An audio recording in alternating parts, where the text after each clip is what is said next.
سوال یہ پیدا ہوتا ہے کہ ہم سے اتنا قریب رہنے کے باوجود دور کیوں ہوتا جا رہا ہے، اور غیروں سے اجنبیت کا تعلق ہونے کے باوجود ان کی ہر بات میں ہاں ملاتا جا رہا ہے۔ سامعین، مسئلہ دراصل یہ ہے کہ ہم اپنے مقتدی کو کچھ دینا ہی نہیں چاہتے، حالانکہ اگر ہم خلوص دل اور محنت کے ساتھ دین کا پیغام اس تک پہنچانا چاہیں تو وہ شخص ہم سے آسانی اور بہت خوبی کے ساتھ بہت کچھ سیکھ سکتا ہے۔ ہم آگے ان عوامل کا ذکر کرتے ہیں جن کے سب ایک عام شخص میڈیا سے کئی گنا زیادہ مساجد سے مستفید ہو سکتا ہے۔ مثال کے طور پر آپ ایک اندازہ لگا لیں کہ آپ کے شہر میں 10,000 مساجد ہیں، یا 5,000 ہیں، یا 4,000 ہیں، اور ان مساجد میں ہر جمعہ میں تقریباً 100 نمازی جمعہ پڑھنے آتا ہے۔ اس کا مطلب ہے کہ ہر ہفتہ کم از کم 1,00,000، 2,00,000، 50,000 مساجد کا رخ کرتا ہے، اور مزید یہ کہ یہ سب کے سب عقیدت، طہارت اور آداب کی حد درجہ رعایت کے ساتھ امام مسجد کے مخاطب بنتے ہیں۔ یہ صرف نماز جمعہ کی مثال ہے، جبکہ روزانہ 5 مرتبہ تقریباً ہر گلی سے کچھ نہ کچھ لوگ مساجد کا رخ کرتے ہیں۔ تو کیا اس سلسلے میں ہماری یہ ذمہ داری نہیں بنتی کہ ہم ان تمام لوگوں کی تعلیم و تربیت کا مضبوط انتظام کریں، تاکہ ان تمام نمازیوں کا مسجد آنا جانا ان کے اپنے لیے اور اس معاشرے کے لیے اصلاح کا ذریعہ بن جائے؟ اس میں کوئی شک نہیں کہ ان پرخلوص اور بھرپور توجہ سے محنت اگر ان پہ کی جائے تو ایمانی، اخلاقی، معاشرتی اور تجارتی زندگی میں ایک دینی رنگ چھا سکتا ہے۔ اس سلسلے میں 10 نکاتی ایجنڈا اپنانے کی ضرورت ہے۔ ائمہ مساجد اصلاح معاشرہ کے لیے کیا کچھ کر سکتے ہیں؟ اس پروگرام کو ذکر کرنے سے پہلے ضروری ہے کہ کچھ بنیادی باتیں ذکر کی جائیں، کیونکہ ہم دیکھتے ہیں کہ کسی بھی مشن پر جانے والا شخص اپنے مشن اور منزل مقصود کی تمام بنیادی ضروریات کا خیال رکھتا ہے اور اس بات کی بھرپور تسلی کرتا ہے کہ میں نے اپنی کوئی تیاری ادھوری نہ چھوڑی ہو۔ ٹھیک اسی طرح چونکہ ائمہ مساجد کا اصل مقصد مسجد اور اس مسجد کے آس پاس کے ماحول کو صالح ماحول میں بدلنا ہوتا ہے، سامعین، امام مسجد کا کردار اس ماحول میں موجود تمام لوگوں کے لیے مثالی بن جائے۔ اس کے لیے ضروری ہے کہ نمبر 1 وہ یہ کرے کہ امام کا تعلق علاقہ مکینوں کے ساتھ صرف مسافہ کی حد تک نہ ہو، بلکہ ان کے احوال کی بھرپور فکر مندی جیسا رویہ ہو۔ دوسرا نقطہ یہ ہے کہ جنازہ اور نکاح نہ پڑھانا ہو تب بھی شرکت کا اہتمام کیا جائے۔ تیسرا نقطہ یہ ہے کہ موقع بموقع اپنے مقتدیوں کی دعوت کی جائے، جس سے لوگوں کے دلوں میں امام صاحب کا وقار بڑھے گا۔ چوتھی بات، ضرورت مند ساتھیوں کی امداد کی جائے، ورنہ کم از کم ان کے دکھ درد میں شریک ہونے کا اہتمام کیا جائے۔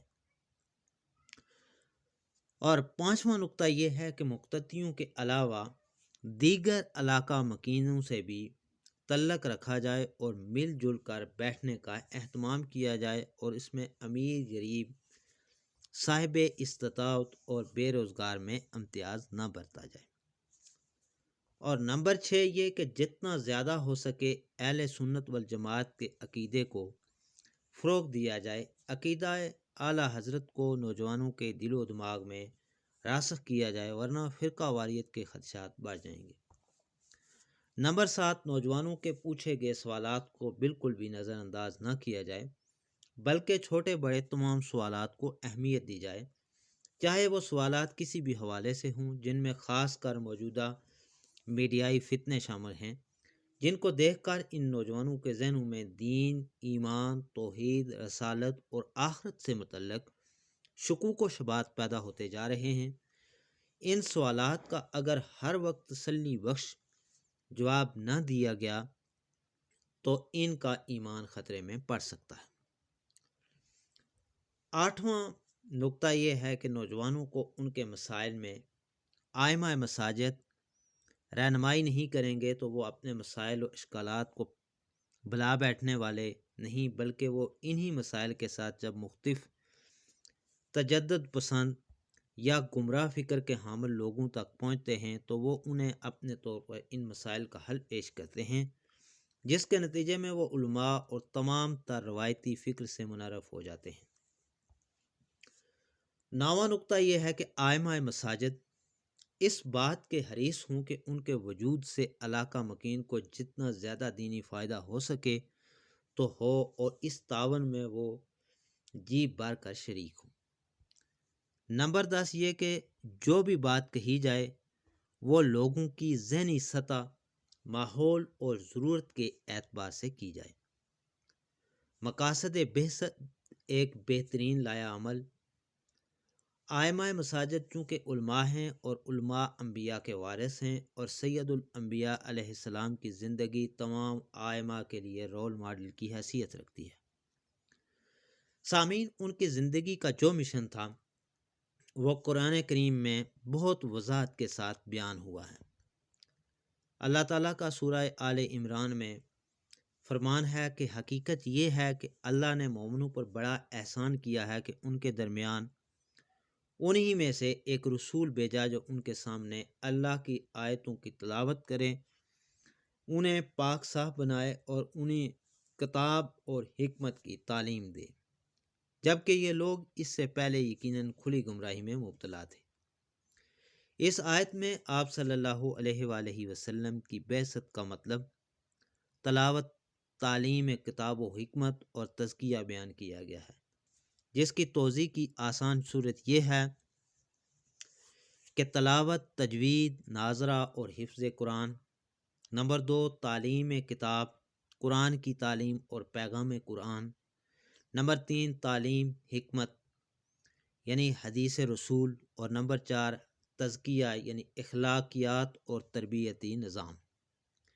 یہی 4 کام دراصل ائمہ مساجد کی اصل ذمہ داری ہے۔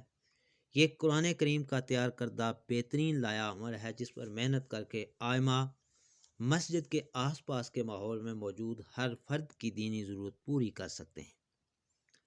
نیز ائمہ کی ذمہ داری ہے کہ وہ اپنے مقتدی کے دل میں مذکورہ امور کی اہمیت کا بیج بونے میں کامیاب ثابت ہوں۔ یہ بات ذہن و قلب میں راسخ کی جائے کہ ہماری تمام ضرورتوں میں دین سیکھنا اور اس سیکھے ہوئے دین کو اپنے ماحول میں اس طرح نافذ کرنا کہ دین زندگی میں فقط اقوال کی حد تک نہ ہو بلکہ افعال و اعمال میں دین کی روشنی چھا جائے۔ اگر ایسا نہیں ہے تو قابلیت کی بہت سی ڈگریاں جمع کرنے کے باوجود قرآن کریم کی نظر میں ہم پر گمراہی کی مہر لگی رہے گی، جیسا کہ سورۃ الجمعہ میں مقاصد بعثت ذکر کرنے کے بعد فرمایا کہ وہی ہے جس نے ان ان پڑھوں میں ایک رسول انہی میں سے بھیجا جو ان کے سامنے اس کی آیات پڑھتا ہے اور انہیں پاک کرتا ہے اور انہیں کتاب و حکمت سکھاتا ہے، حالانکہ بلا شبہ وہ اس سے پہلے یقیناً گمراہی میں تھے۔ مسجد ایک بہترین میدان عمل ہے۔ الغرض اس طریقے سے ائمہ مساجد کے لیے کام کرنے کا ایک بہترین فورم تیار ہو جاتا ہے۔ اس وقت ائمہ کے پاس امت کی تعلیم و تربیت کے لیے ایک بہترین میدان میسر ہے، جس میں مسجد کی صورت میں ایک منظم ادارہ، ائمہ و فضلائے مدارس کی صورت میں قابل اساتذہ، نمازیوں کی صورت میں طلبہ، 5 وقت نمازوں کی صورت میں اوقات تعلیم، قرآن و حدیث کی صورت میں ایک بہترین نصاب تعلیم کی سہولیات موجود ہیں۔ ضرورت فقط فعال، متحرک اور فکر مند ہونے کی ہے، جس کا نتیجہ انشاءاللہ اصلاح و معاشرہ کی صورت میں نظر آئے گا۔ قرآن کریم کے ذکر کردہ اس لایا عمل کو تفصیل کے ساتھ ذکر کیا جاتا ہے: تعلیم، کتاب تعلیم، تعلیم حکمت، تزکیہ۔ ائمہ مساجد سب سے پہلے اس بات کا جائزہ لیں کہ ان کے مقتدی قرآن کریم پڑھ سکتے ہیں یا نہیں۔ اگر پڑھ سکتے ہیں تو ان کو بہت شوق و محبت کے ساتھ قرآن کریم کی تلاوت کے مستقل معمول کا عادی بنایا جائے تاکہ اسے بلا ناغہ معمول بنا لیں، جس کے نتیجے میں ان کے گھر، دفتر، دکان، مسجد، ہر جگہ تلاوت قرآن کریم کی گونج عام ہو جائے۔ تجوید و ناظرہ: اگر قرآن نہیں پڑھا تو تجوید سیکھنے کے لیے ان کو تیار کیا جائے۔ تجوید قرآن ایک بہت مشکل عنوان ہے، لیکن حقیقت میں بہت آسان اور معمولی محنت کے ساتھ ہاتھ آنے والا فن ہے۔ مقتدیوں کو سہولت دی جائے کہ آپ فجر سے عشاء تک کسی بھی نماز کے بعد اپنی سہولت دیکھ کر کوئی بھی وقت متعین کر لیں اور روزانہ صرف 20 منٹ نکال کر تجوید کے بنیادی قواعد سیکھ لیں، اور جب ان کی تجوید درست ہو جائے، کلمہ، نماز، تسبیحات، آیت الکرسی، دعائے قنوت اور دعائیں وغیرہ سکھائیں جائیں۔ ان بنیادی امور کے سکھانے میں بالکل بھی دیر نہ کی جائے۔ بعض دفعہ ایسا ہوتا ہے کہ ہمارے دروس میں مستقل حاضر مقتدی سے جب اس کا کلمہ سنا جاتا ہے تو وہ بھی درست نہیں ہوتا، جبکہ اسے واقعات و مسائل کی بڑی تفصیلات سے آگاہی حاصل ہوتی ہے۔ اس کے بعد قرآن کریم ناظرہ پڑھایا جائے اور ہو سکے تو فضائل کی مختلف صورتیں، مثلا سورہ یاسین، سورہ رحمان، سورہ کاف اور دیگر صورتیں یعنی حفظ کرائی جائیں۔ اس طرح ایک عام شخص کا دینیات اور قرآن کریم کی بنیاد کے ساتھ ایک مضبوط تعلق پیدا ہو جائے گا۔